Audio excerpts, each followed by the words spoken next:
What's going on, guys? Welcome back to another video. Today we're doing the last couple of things on the Victory. We're going to be pulling the tank off, doing the Lloyds Torque tubes install, as well as a Dynojet Power Commander.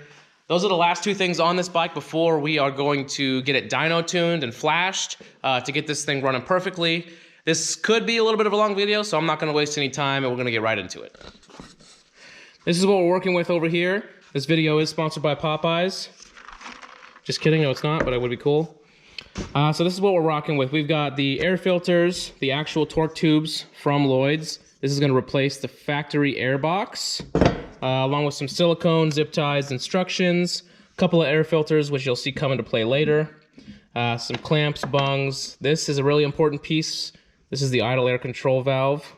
Lloyds specifically makes this. For these bikes, we have to cut apart some vacuum lines and install this in the middle there. And then we have the Dynojet Power Commander 5 and everything needed to install it. Just kind of a couple of tools I know I'm going to need for sure. Some dikes for zip ties, a pick. We're going to be pulling a lot of wiring harnesses out. Some ratchets and some Allen heads, needle nose pliers, stuff like that. So we are going to start to tear into this bike. We're going to start with pulling the seat off, tank off, and start to unhook some stuff. And we're just going to play it by ear and walk you through this install as well as I can without being too nitpicky. So let's get into it. So first cap is pulled off here. We're going to pull off the caps on both sides of these bolts. We're going to get these covers off. They just snap off with these rubber grommets.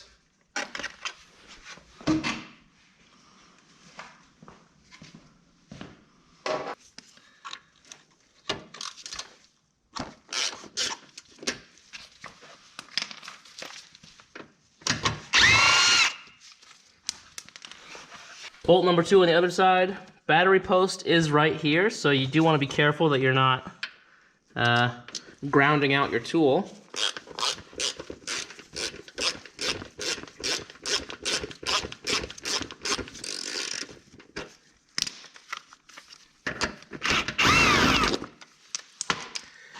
Seat should come right off.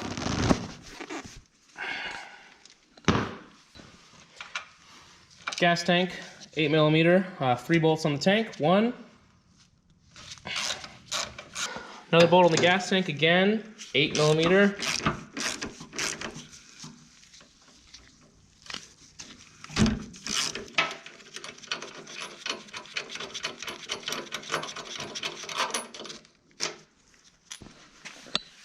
Remove the plug.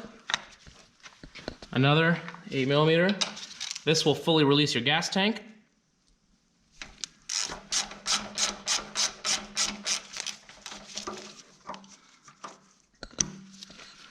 Gas tank is now loose.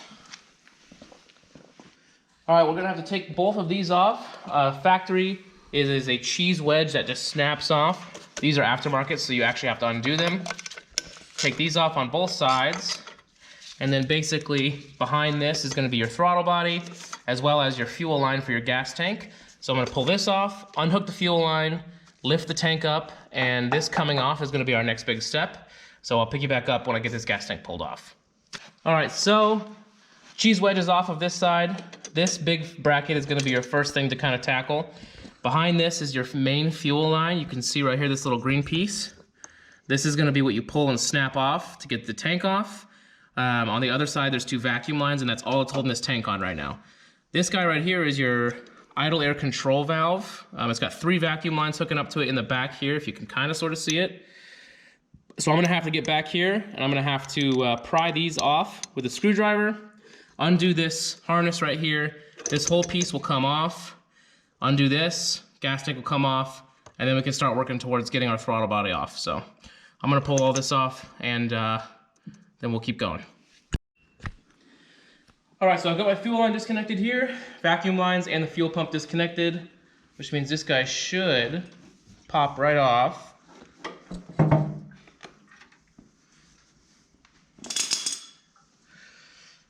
All right. Set this down over here. This right here is your air box. Now, the toughest part about this whole thing is that this physically won't come off the bike unless the motor is pulled out. So you have to kind of cut it out, which is not ideal. but it is what it is. There 100% is absolutely no way to get this out unless you pull the motor out. It isn't. It's molded completely into the frame, and it won't move at all. Which is great because it gives it, a lot of airflow, but sucks for our application. So I'm going to continue to unhook this. We're gonna work on getting this throttle body undone. There's 2 bolts underneath here. They're really hard to see. There are a couple of Allen bolts. 1, 2. If we do it that way, we should be able to pull the throttle body out this way, underneath the airbox, hang it by the throttle cables, and then we should be able to start cutting, pull this airbox out, and then this whole thing will open up a ton. It'd be way easier to get to. So I'm gonna crack away at this a little bit. I'm gonna start unhooking connectors, unhooking hoses, things like that. I'm not gonna go too into detail on this stuff because there is a really good video out there for you guys. Basically, if you can kind of, a lot of this stuff only goes on in one way. This plug, for instance, it looks like it goes into this because it's like molded to click right in. Even when you unhook it, the way that this sits means that it should go in here. So you can't really mess this up. All these plugs are different. All these hoses only go into one thing. So just pay attention to what you're doing. Make sure you're looking at everything and where it goes, and you shouldn't have really too much of a problem. So I'm gonna unhook all this stuff, and I'll pick you guys back up when I pull the throttle body out. All right, so we got all 4 bolts on this throttle body out. They're a little bit of a pain to get to, and you definitely need a special tool for it. Luckily I had it here, so this should just slide right out, just like that, and we can set it to the side for now. And that will leave the airbox dangling free. Now the next most important thing while we're in here, guys, is we need to make sure that we cover these holes up. This goes straight into the engine, so you don't want anything falling in there. So if you got something like a towel or a Ziploc baggie, whatever, make sure you fill these in so that you can't mess it up. Damn, I'm glad we didn't have... Alrighty, I'm out of breath, but the airbox is out. There really isn't a way to get it out other than completely destroying it. So I literally, with a mixture of ripping it apart, cutting it apart, and using shears and a small little jigsaw, I was able to pull it all out. So as you can see, now, ton more room under here for all your goodies. So I'm gonna get this cleaned up here and pick you up at the next step.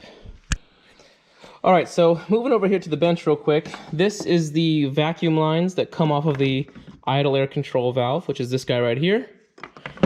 Basically, these are all connected in the center here by this guy. This is originally on this middle piece, and as you can see with these ribs that I cut, these were all 3 connected together. It's kind of hard to explain, but basically the idle air control valve assembly is all 3 of these hoses connected like this. Okay, so we cut the middle out, cut this middle hose out, and then we basically pull this guy off of there. We insert the new idle air control valve from Lloyds, heat shrink it on there, and on the opposite side, this used to go into the airbox, which we no longer have, so I put an air filter on it instead. So now this is separated from the existing vacuum lines, which is no big deal at all. It'll still sit right in the center here, just like that, inside the bike. So now that this is all taken care of and buttoned up, we can feed those back in once we get these tubes on right here. The other piece that used to vent the crankcase ventilation right here, this big hose that goes straight into the back of the airbox, also will not be reused since the airbox is now gone. This has its own air filter ready to rock and roll, also included in the kit. So these are gonna go right here with a bead of silicone, followed by the air filters. However, before I go forward with the intake side of the install, I also got a Dynojet Power Commander 5 for this bike to assist with the tune, which is this guy right here. Now this thing comes lined up with a decent set of instructions, so I'm just gonna make it real simple for you. Basically, you can mount this wherever you want it. They suggest that you mount it like down here in the fender, which I'm not gonna do. So you have a couple of leads on this. Your closest lead to your Power Commander is gonna go exhaust side on your bike down to your crank sensor. And then the rest of it's gonna go underneath your gas tank mount right here, underneath that, all the way through. and I haven't plugged any of this in yet to show you guys. And you've got what looks like a lot of cords here, a lot of plugs, but it's really not that bad. Essentially, you have a front injector jumper with your orange wire, your rear injector jumper with your yellow wire, and lastly, you have your throttle position sensor jumper. Basically, there's 2 plugs per sensor, 1 plug to put the factory harness back into, and 1 plug to go directly into the unit to basically loop this Power Commander into the existing wiring harness so that it can do what it wants to and control all those aspects. So, throttle positioning sensor, front injector, rear injector, crank sensor. 2, 4, 6, 8 plugs total. Front injector is right here. You definitely want to do this with everything off the bike. It is possible to do it, but it's not very easy. Rear injector is right here. This guy right here. Front injector, rear injector. Throttle positioning sensor is going to be on the actual throttle body when this goes back on. Crank position sensor is underneath your pipe here, right next to your O2 sensor, and that is it. So I'm going to plug all this stuff back in. I'm going to get this nice and tight to the bike. I'm going to put a thin bead of silicone on my torque tubes, put that back on, put my throttle body back on, tighten everything up, and then I'll pick you guys back up when this is a little bit more together. So see you in a second.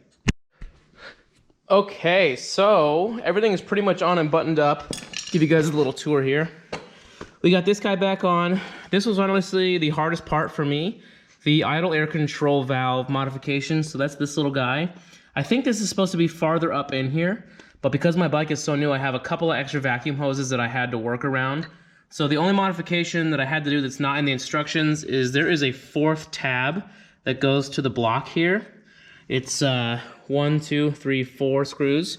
You can kind of see it on this side. I just cut this whole tab off to make room for this guy to float in here. Totally fine, like this is just a key switch, so it's not a big deal. Still have 3 bolts holding it on. Other than that, everything went pretty smooth. I've got everything all zip tied up. I've got my Power Commander Velcroed right here, ready to rock and roll with the access port up. Literally just pops right on there, goes right underneath the battery cover when the side candle goes on. Super easy to service and access. Routed it up through here, down under to the crank sensor right here, up through rear injector, front injector, my throttle body on the other side. So this is all good. I do got my torque tubes are on, silicone's currently drying. So I've got my short filter on the left side and my longer filter on the right side. This is what it looks like from the other side. You can see already that there's no big air box here, a lot more free flowing. The air is gonna catch and go straight into the intake. So this should be a little bit better of a system here. I'm gonna throw my side covers back on, gonna throw the tank on, the seat on. I'm gonna put this whole bike back together, and I'm probably going to tighten my throttle cable up a little bit. If you can see right here, this is pretty loose. So I'm gonna tighten this adjustment up here real quick while I've got everything apart. Smack this whole thing back together, let it dry for a day so the silicone seals, fire it up, and then this thing's going straight to the dyno. But I'm gonna pick you guys up when this is all together, and I'm gonna end the video there, so. Boom, that is it. We got the tank back on. We've got everything adjusted correctly. Tested the fuel pressure, there is no leaks coming out of this thing. Seat is on, panels are on. This thing is ready to rock and roll.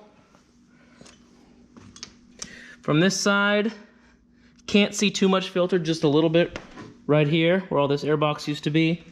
And on this side, you've got this big old filter sticking out right underneath the gas tank. Looks kind of cool. Threw the K&N sticker on for good measure. Really not that bad of an install. I mean, it was definitely not easy, but the biggest challenges on this one, guys, is going to be getting the airbox out. That alone took about an hour, and it was so bad that I didn't even film it because it looked absolutely ridiculous. Getting the idle air control thing figured out and getting everything back where it goes to fit with the wiring, the extra wiring from the Power Commander, and all the extra stuff in there, fitting where the airbox used to be. Once you get it all fit, though, it's really not too bad as long as you take your time and get it. So that's going to do it for this video, guys. I really appreciate you watching. If you enjoy this type of stuff and you want to see what this thing does on the dyno, drop a like, subscribe, share it with your friends if you care about it. Otherwise, I'm gonna get this thing cleaned up, let it here dry, take it to the dyno tomorrow, and I will let you guys know what happens in the next one. Peace out.